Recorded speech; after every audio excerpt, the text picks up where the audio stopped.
হযরত ওমর তখনও ছিলেন জাহিল। তিনি চাইলেন মুহাম্মদ সাল্লাল্লাহু আলাইহি সাল্লামকে তিনি লাঞ্ছিত করবেন। এই নিয়ত করে পেছনে পেছনে ছুটলেন। নবী করিম সাল্লাল্লাহু আলাইহি সাল্লাম বাইতুল্লাহ শরীফে মসজিদে হারামে ঢুকে তেলাওয়াত করতেছিলেন, নামাজের মধ্যে তেলাওয়াত করছেন। হযরত ওমর পিছনে দাঁড়িয়ে মনে করলেন নামাজটা শেষ হয়ে যাক, তারপরে যা হয় করব, নামাজ শেষ হোক। আর পেছনে দাঁড়িয়ে তিনি তেলাওয়াত শুনতেছেন। এখন চিন্তা করুন, একে তো আল্লাহর কালাম, আর তা তেলাওয়াত করছেন যার উপর এটা নাজিল হয়েছে। এখন শুনতে কত মজা হচ্ছে। হযরত ওমর বলেন, আমি মনে মনে ভাবলাম মুহাম্মদ সাল্লাল্লাহু আলাইহি ওয়াসাল্লামকে জেনে ধরেছে, মনে হয় কোন জেন তাকে এসে এই কথাগুলি শিখিয়ে দিতেছেন, নইলে তিনি এগুলি পান কোথায়। হযরত ওমর বলেন, আমি যখন চিন্তা করলাম নবীজিকে জেনে ধরেছে, তিনি তখন তার নামাজের ভেতরে আমার এ কথার জবাব দিয়া দিলেন। তিনি পড়লেন, ইন্নাহু লাকাউলু রাসূলিন কারীম। এটি কোন জেনের কথা নয়, এ হচ্ছে মহান বার্তাবাহকের বর্ণনা। একজন মহান বার্তাবাহক রাসূল, অর্থাৎ জিবরাইলের প্রতি তিনি ইঙ্গিত করেছেন, তার নাজিলকৃত তিনি বার্তাবাহক হয়ে বর্ণনা করেছেন, এটি সেই কথা। হযরত ওমর বলেন, আমি মনে মনে ভাবলাম জেনে যদি এই কথা না বলে দেখে, তাহলে রাসূলুল্লাহ বোধহয় কবি হয়ে গেছেন, নইলে এমন সুন্দর সুন্দর করে মিলাইয়া বলেন কি করে। কোরআন শরীফ যদি আপনি ধীরে ধীরে পড়েন, মনে হবে যেন প্রবন্ধ পড়ছেন, আর যদি প্রতি আয়াতে থেমে থেমে পড়েন, মনে হবে আপনি কবিতা পড়তেছেন। সুবহানাল্লাহ।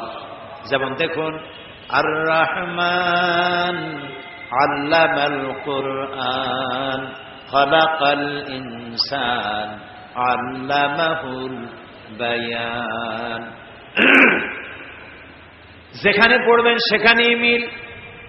হযরত ওমর বলেন, আমার মনে হলো মুহাম্মদ সাল্লাল্লাহু আলাইহি ওয়াসাল্লাম ফাঁকে ফাঁকে কোন ফাঁকে যেন কবি হয়ে গেছে।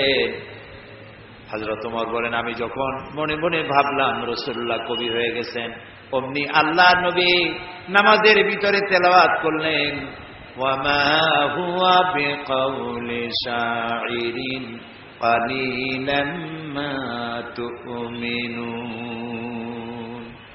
না, এটা কোনো কবির কথা নয়, তোমরা খুব কমই উপদেশ গ্রহণ করো। কাফেরেরা যখন রাসূলকে কবি বলেছে, আল্লাহ তাআলা এর প্রতিবাদ করেছেন। সুবহানাল্লাহ বলেন। আল্লাহ তাআলা প্রতিবাদ করেছেন। সূরা ইয়াসিনের মধ্যে দেখুন, আল্লাহ তাআলা প্রতিবাদ করেছেন কি ভাষায়। রাসূলকে যখন কবি বলা হলো, আল্লাহ রাব্বুল আলামিন প্রতিবাদ করলেন, ওয়ামা আল্লামনাহু আশ-শি'রা ওয়ামা ইয়ানবাগী লাহু। আমি আমার নবীকে কবিতা শিখাই নাই, আর কবিত্ব আমার নবীর জন্য শোভনীয় নয়। বুঝতে পেরেছেন? লক্ষ্য করুন আল্লাহ কি বলছেন, আমি আমার নবীকে কবিতা শিখাই নাই, আর কবিতা আমার নবীর জন্য শোভনীয় নয়। হযরত ওমর রাদিয়াল্লাহু তাআলা আনহু তিনি মনে করলেন নবীজি কবি হয়ে গেছেন। আল্লাহর নবী নামাজের ভিতরে শোনায় দিলেন, ওয়ামা হুয়া বিকাউলি শাইরিন কালিলাম মা তুমিনুন। না, এটা কবির কথা নয়। হযরত ওমর ভাবলেন, আচ্ছা কবির কথা না, এটা উনি বুঝলেন কি করে? আমি মনে মনে চিন্তা করছি এটা কবির কথা, উনি এটাকে প্রতিবাদ করলেন আমার প্রশ্ন না শুনেই। তাহলে তো মনের কথা যখন বোঝেন, তখন তো শুধু কবি না, গণকও হয়ে গেছে। হযরত ওমর বলেন, আমি যখন মনে মনে ভাবলাম মুহাম্মদ সাল্লাল্লাহু আলাইহি ওয়াসাল্লাম তিনি গণক হয়ে গেছেন, অমনি নবীজি সে কথারও জবাব দিলেন। নামাজের ভেতরে তিনি পড়লেন, ওয়ালা বিকাউলি কাহিনিন قليلا ما تذكرون। না, এটা কোনো গণকের কথা নয়, তোমরা খুব কমই উপদেশ গ্রহণ করে থাকো। হযরত ওমর বলছেন, এবার আমার মনে হচ্ছে যেন আমার পায়ের তলা থেকে মাটি খসে যাচ্ছে। কি আশ্চর্য কথা! মনে মনে যা চিন্তা করি তার জবাব উনি দেন। এটা জেনের কথা না, এটা কবির কথা না, এটা গণকের কথা না, তবে এটা কি? তোমার বলেন, আমি যখন মনে মনে ভাবলাম তবে এটা কি, অমনি রাসূলুল্লাহ নামাজের ভেতরে আমার সে কথারও জবাব দিলেন। তিনি পড়লেন, তানজিলাম মির রাব্বিল আলামিন। এটি আল্লাহ পাকের নাযিলকৃত কিতাব, এটি কোরআন। হযরত ওমর তিনি বলছিলেন, আমার মনে হচ্ছে না যেন ইসলাম, ঈমান তার শেকড় শুদ্ধ আমার কলিজার মধ্যে গেড়ে বসতেছে। কিন্তু তখনও তার কিসমতে ঈমান হয় নাই, ঈমান আনতে পারেন নাই। পরবর্তী সময় তো ঈমান এনেছিলেন। প্রিয় ভাই সব, আল্লাহ তাআলার কাছে আমার খুব আশা ছিল। দুনিয়ার 4টি মহাদেশের প্রায় অর্ধশত দেশ ভ্রমণ করেছি, কিন্তু মিশর আমার দেখা হয়নি। মুসা আলাইহিস সালামের দেশ, ফেরাউনের দেশ, ইউসুফ আলাইহিস সালামের দেশ, সালেহ আলাইহিস সালামের দেশ, ইব্রাহিম আলাইহিস সালামের শ্বশুর বাড়ি। তো আল্লাহ তাআলা সেই জায়গা দেখার তৌফিক দিলেন। গেলাম সেই জায়গায়, কায়রো থেকে প্রায় 600 কিলোমিটার দূরে তুরে সায়না, যেখানে আল্লাহ মুসা আলাইহিস সালামের সাথে কথা বলেছিলেন। আমার জীবন ধন্য। আল্লাহ তাআলা সেই জায়গাটাও দেখালেন যেখানে আল্লাহ মুসা আলাইহিস সালামের সঙ্গে কথা বলেছেন। তো আল্লাহ তাআলা সরাসরি কথা বলেন, কিন্তু দেখা যায় না তাকে। এই কোরআন শরীফে আল্লাহ তাআলা কি সুন্দর করে বলেছেন, সূরা তাহার মধ্যে এসেছে, মুসা আলাইহিস সালাম তিনি যাচ্ছিলেন তার স্ত্রী পরিজন নিয়ে। স্ত্রী ছিলেন গর্ভবতী, আসন্ন প্রসবা, ডেলিভারি হবে, প্রচন্ড ঠান্ডা ছিল, এখন আগুনের প্রয়োজন। তিনি দূরে দেখতে পেলেন একটা গাছের উপরে যেন আগুন দেখা যায়। তিনি ছুটলেন সেই আগুনের পানে এবং বললেন, ফাকালা লি আহলিহিম কুসু ইন্নী আনাস্তু নারান লাআল্লি আতীকুম মিনহা বিকাবাসিন আও আজিদু আলান নারি হুদা। তোমরা এখানে অপেক্ষা করো, আমি তো আগুনের মতো কি একটা দেখতেছি, আমি ওখানে যাই, হয়তো আগুন আনতে পারবো, অথবা কোন একটা রাস্তা একটা কিছু পেয়ে যাবো। ফালাম্মা আতাহা নুদিয়া ইয়া মূসা ইন্নী আনা রাব্বুক ফাখলা নালাইক ইন্নাকা বিল ওয়াদিল মুকাদ্দাসি তুয়া। ও মূসা, যেটারে আগুন মনে করছো, এটা আগুন না, এটা আমি তোমার রব। ফাখলা নালাইক, জুতা খোলো, ইন্নাকা বিল ওয়াদিল মুকাদ্দাসি তুয়া, এটা হলো পবিত্র উপত্যকা। আমি যখন সেই পবিত্র উপত্যকায় গেছি, এদিকে তুরে সায়না, এদিকে আরেকটা পাহাড়, মাঝখানে 2 পাহাড়ের মাঝখানের সমতল ভূমিকে উপত্যকা বলা হয়। আমার এই আয়াত মনে পড়লো, সাথে সাথে জুতা খুলে ফেলে দিলাম। মুসা আলাইহিস সালামকে আল্লাহ বলেছেন, ফাখলা নালাইক, জুতা খোলো। আমি আমার সাথীরা জুতা খুলে এগিয়ে গেলাম। আজান দিয়ে সেখানে আমরা জোহরের নামাজ আদায় করলাম, জোহর আসর জামআন ওয়া কাসরান আদায় করে নিলাম। তারপরে চলে গেলাম সেই জায়গায় যেখানে আল্লাহ তাআলা কথা বলেছিলেন, সেই জায়গাটা এখনো আছে। সুবহানাল্লাহ। আল্লাহ তাআলা বলছেন, ওয়া নাখতারতুকা ফাসতামি' লিমা ইউহা। ও মুসা, আমি তোমাকে আমার জন্য বাছাই করছি। সুবহানাল্লাহ। আমি তোমাকে আমার জন্য বাছাই করেছি, এখন তুমি শোনো আমি কি বলি। ইন্নানি আনাল্লাহ, আমি আল্লাহ। সুবহানাল্লাহ, সুবহানাল্লাহ। আমি আল্লাহ, লা ইলাহা ইল্লা আনা, আমি ছাড়া কোনো ইলাহ নাই। ফাবুদনি ওয়া আকিমিস সালাতা লিযিকরি, অতএব আমার ইবাদত করো আর আমার শরণার্থে নামাজ কায়েম করো। সুবহানাল্লাহ।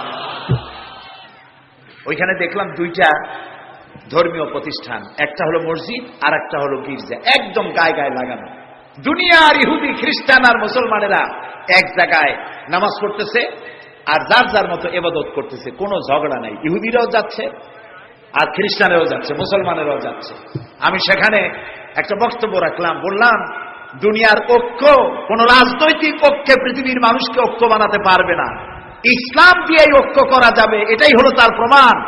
সেখান থেকে 5 দিনে 2000 কিলোমিটার জায়গা আমি দৌড়াইছি।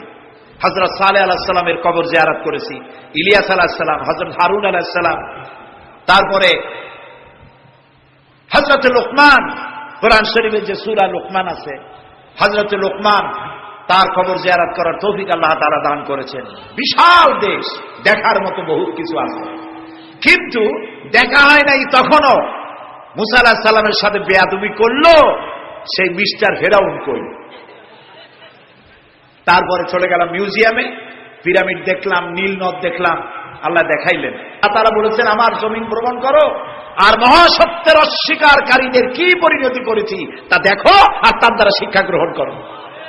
কাজে আল্লাহ দেখতে কইছে, শয়তান দেখা দরকার। ভিতরে ঢুকে দেখলাম গ্লাসের বক্স, সেখানে মিস্টার ফেরাউন চিতই শুয়ে আছে। হায় আল্লাহ, আল্লাহ সুটকি বানাই থুইছে, কাপড় দিয়ে জড়ানো, পাও দুইটা বাইর করা, হাত দুইটা বাইর করা, ঘাটটা এত বড় লম্বা, এরকম চিকুন, কল্লাটা আছে, একটা দাঁত আছে মুখে, হাতে পায়ে কিছু নখও আছে, মাথায় কিছু চুলও আছে। হাজার হাজার বছর আগের লাশ।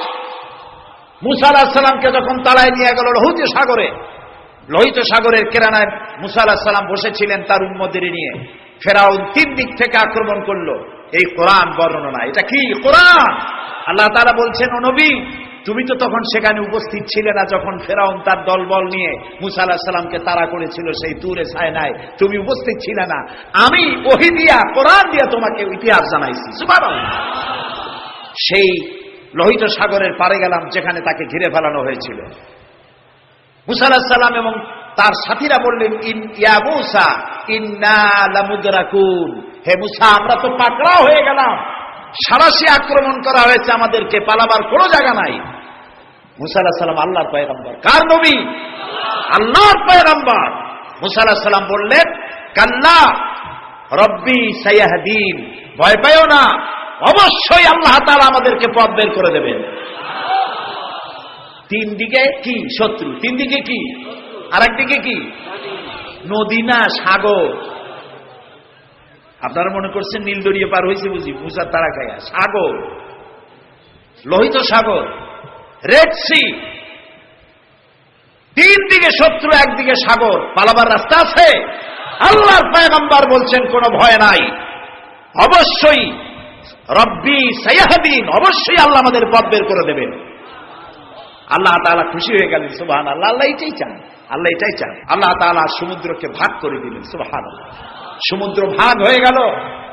এগুলি গল্প কি? কোরআন। কোরআন।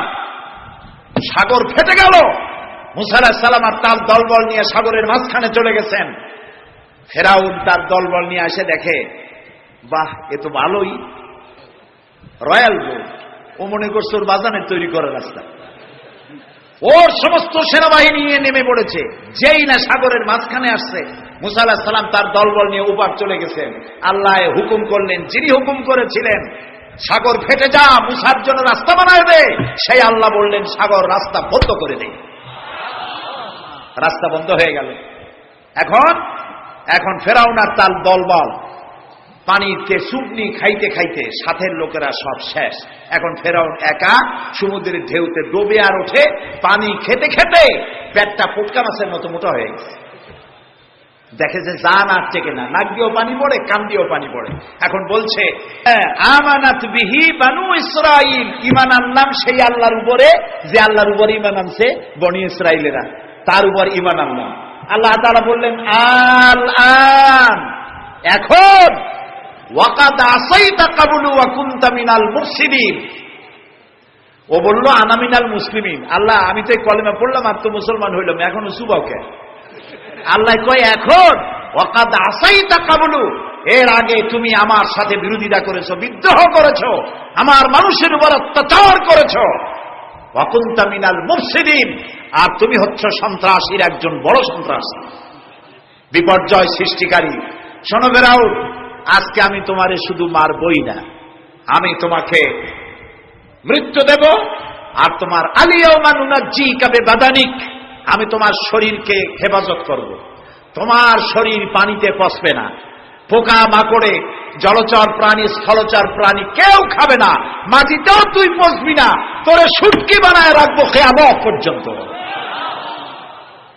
আল্লাহর সাথে যারা নাফরমানি করবে, আর এই নাফরমানদেরকে যারা কলম দিয়া লিখে, বক্তৃতা করে, রাজনীতি দিয়া যারা আল্লাহর নাফরমানদেরকে সাহায্য করবে, নমরুদের মতো, ফেরাউনের মতো আল্লাহ চুমাইয়া দুনিয়া থেকে জুতা মেরে বিদায় করে দেবে।